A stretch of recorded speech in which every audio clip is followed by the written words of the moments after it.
দুনিয়ার ব্যাপারে বুঝেন, আরো দেখেন, আরো ভাবেন, একজন একজন করে ভাবেন।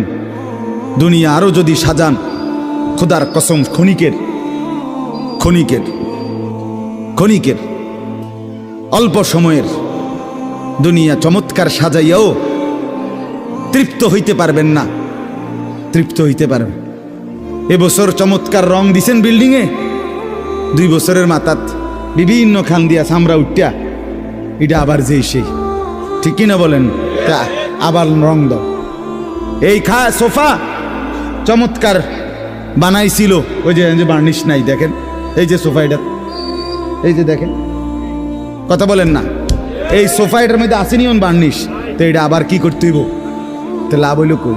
দুনিয়া তো ধোকা, দুনিয়া ধোকা। এই সৌন্দর্যময় চেহারা নারী 30 বছরের ব্যবধানে উনি বুড়ি, আর কেউ ফিররা সেদিকে ফিরা সেফও হালায় না।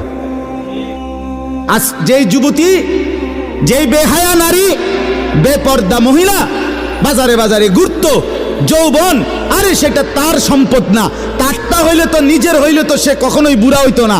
আল্লাহ তাআলা বলছে, আমি যখন যৌবন শেষ করে দিলাম, তো এখন আর কোন পুরুষ তার দিকে ফিররা থুতুও বালায় না।